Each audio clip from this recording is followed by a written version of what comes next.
तुम्हें बद्दुआ से डर नहीं लगता?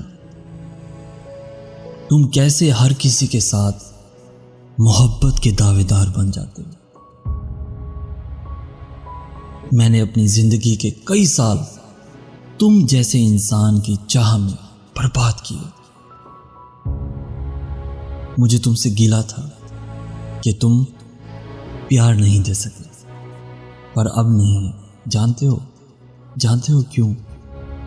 क्योंकि इंसान दूसरों को वही चीज अता करता है, वही चीज देता है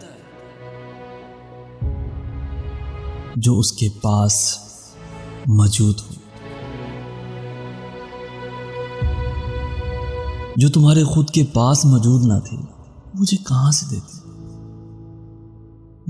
देते? तुम? हाँ, कहां से देते?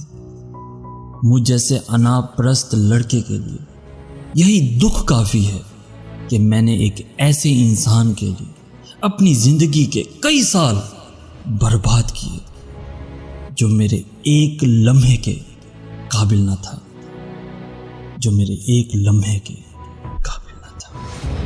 काबिल ना था।